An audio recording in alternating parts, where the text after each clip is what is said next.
बच्चों, हमने पिछले वीडियो में पीडी के कुछ क्वेश्चन करे थे जो आपके थर्ड सेम की पीडी पार्शियल डिफरेंशियल इक्वेशन, उसमें मैंने आपको बेसिक बताया था और कुछ क्वेश्चन करवाए थे, एक एग्जाम्पल आपको। उसके आगे मैं आपको क्वेश्चन करवाता हूँ कुछ कैसे सोल्व होंगे। जैसे आपकी एक्सरसाइज में क्वेश्चन गिवन मिलेगा आपको, एक ये क्वेश्चन है ठीक है, ये आपका एक क्वेश्चन है, इसको सोल्व करना है। इसके ऊपर लिखा मिलेगा solve the partial differential equation, मतलब obtained the partial differential equation by eliminating arbitrary constant, कि आपने पार्शियल डिफरेंशियल इक्वेशन बनानी है इस कार्टेशियन फॉर्म की और आर्बिट्रेरी कांस्टेंट को एलिमिनेट करना है, यानी कि ए और बी को एलिमिनेट करना है। अगर मैं सिंपल वर्डिंग में बात करूं तो आपके पास डेरिवेटिव करने को है, आप डेरिवेटिव कर लो, इसको जैसे मर्जी डेरिवेटिव करना है विद रिस्पेक्ट टू एक्स या विद रिस्पेक्ट टू वाई। देखो with respect to first order के डेरिवेटिव क्या होते हैं, एक तो ये हो सकता है और एक फर्स्ट ऑर्डर का ये हो सकता है। अच्छा, सेकंड ऑर्डर के कौन कौन से हो सकते हैं, double derivative with respect to x, double derivative with respect to y, और एक ये हो सकता है डबल डेरिवेटिव एक बार विद रिस्पेक्ट टू एक्स और एक बार विद। सेकंड ऑर्डर के तो ये पॉसिबल है और फर्स्ट ऑर्डर के ये पॉसिबल है। आपने डेरिवेटिव करने हैं, जैसे मर्जी यूज करो, मैथमेटिकल मल्टीप्लाई करो, वैल्यू पुट करो, जोड़ो घटाओ, जो करना आपको करो, नो प्रॉब्लम, लेकिन इन दोनों कांस्टेंट को एलिमिनेट करो। लेकिन क्या है बच्चों, आपने एक चीज़ का ध्यान रखना है, फर्स्ट ऑर्डर का डेरिवेटिव के बाद सेकंड ऑर्डर का, सेकंड ऑर्डर के डेरिवेटिव आपने उसी कंडीशन में यूज करने हैं जब फर्स्ट ऑर्डर के डेरिवेटिव के द्वारा आंसर पॉसिबल ना हो, फर्स्ट ऑर्डर के द्वारा किसी भी सिचुएशन में आंसर ना निकाला जा सके। अगर किसी बच्चे ने सेकंड ऑर्डर के डेरिवेटिव यूज कर दिए और उसका आंसर फर्स्ट ऑर्डर के डेरिवेटिव के द्वारा निकाला जा सकता था, तो फिर उसका क्वेश्चन ठीक नहीं माना जाएगा। ठीक बात है, तो पहले आपने कोशिश करनी है केवल फर्स्ट ऑर्डर के डेरिवेटिव। तो मैं इसका फर्स्ट ऑर्डर का पहला डेरिवेटिव करता हूँ with respect to x, with respect to x करूँगा तो इस साइड क्या होगा, ये 3ax², और ये हो जाएगा आपका 0, क्योंकि इसमें तो x है नहीं, और with respect to x partial derivative करोगे तो y का क्या होता है 0, तो ये 0 हो गया आपका। Okay, with respect to y करोगे तो क्या होगा, ये y के विद रिस्पेक्ट टू हो जाएगा del z by del y curly z by curly y, और ये हो जाएगा 3by²। अब ये आ गया, ये गिवन फंक्शन है और दो फर्स्ट ऑर्डर के डेरिवेटिव है। मैंने समझाने के लिए पहले आपको इस साइड लिख दिया था, इन डेरिवेटिव का यूज करना है, लेकिन इन डेरिवेटिव का यूज आपने उसी कंडीशन में करना है जब आपको ये लगे कि फर्स्ट ऑर्डर का डेरिवेटिव यूज करके इस इक्वेशन को नहीं बनाया जा सकता। अब ये तीन चीज़ें हैं आपके पास, आप इन दोनों को जोड़ लो, इनको घटाओ, एक दूसरे में वैल्यू पुट करनी है, जो करनी है करो, जैसे जो करना करो, आपकी मर्जी है, लेकिन इन दोनों को जोड़ो घटाओ, किसी से मल्टीप्लाई करो, आपकी मर्जी है, लेकिन मुझे ए और बी नज़र नहीं आने चाहिए, जो कांस्टेंट हैं वो आपने एलिमिनेट करने हैं। अब सुनना बच्चों, यहाँ से इसको इस साइड ले आओ, देखो मैं इसको इस साइड लाता हूँ, यहाँ इस लिख लेता हूँ ए, इन दोनों को इस साइड ले आओ 1/3ax², और ये क्या बनेगा करली z बाई करली x, किसकी वैल्यू आ गई है। इसी प्रकार से यहाँ बी सेपरेट कर लो,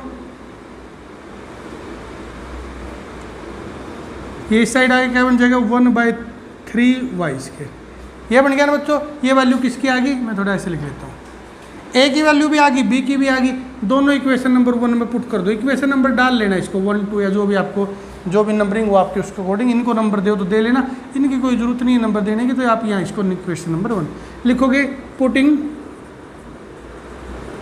value of A and be in equation number 1, इन दोनों की इक्वेशन नंबर 1 में वैल्यू पुट करो। देखो ए की वैल्यू ये है तो यहाँ पुट कर दो, देखना z = ए की वैल्यू ये आई तो पुट करेंगे तो क्या बनेगा 1/3x² और करली z बाई करली x, और ये एज इट इज बचेगा। ध्यान से सुनना, x³ तो एज इट इज बचेगा, वैल्यू ओनली ए की पुट होनी है, x³ की नहीं कर रहे आप, प्लस 1/3y² करली z बाई करली y और y³, ये हो जाएगा। ये क्या हो गया, x² से कैंसिल हो गया, एक पावर बच गई, या y² से कैंसिल हो गया, इसकी एक पावर होगी। मैं यहाँ लिख देता हूँ 3 दोनों के साथ है तो कॉमन लेकर इस साइड लिया, मल्टीप्लाई में आ गया 3z = ये बच गया x करली z बाई करली x, y करली z बाई करली y, ये आपका फाइनल आंसर आ गया। ठीक ठीक है, ये फाइनल आंसर आ गया बच्चों आपका। आपका आंसर ये निकालना था, किसी भी प्रकार से यूज करो इन इक्वेशन का सेकंड ऑर्डर का डेरिवेटिव यूज नहीं करना। सेकंड ऑर्डर का डेरिवेटिव उसी कंडीशन में यूज करना जब फर्स्ट ऑर्डर का डेरिवेटिव यूज करके आपकी पार्शियल डिफरेंशियल इक्वेशन ना बनाई जा सके, पॉसिबल ना हो, तब सेकंड ऑर्डर पे जाना है, वरना फर्स्ट ऑर्डर से कोशिश करनी है कि सोल्व हो जाए।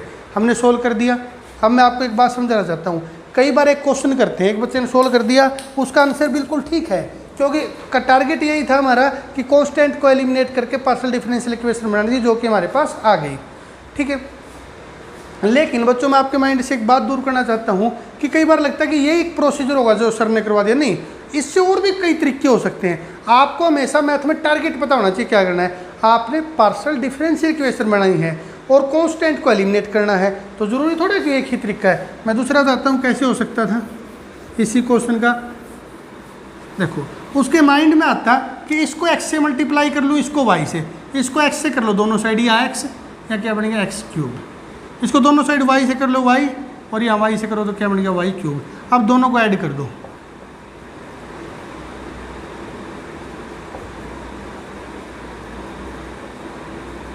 इज इक्वल टू 3 कॉमन आ गया, ए एक्स क्यूब बी, ये हो गया 3 एज इट इज। ये वैल्यू देखो इक्वेशन नंबर 1 में जाके, किसकी वैल्यू है z की, तो यहाँ पुट कर दो, तो हमारा आंसर क्या आ गया,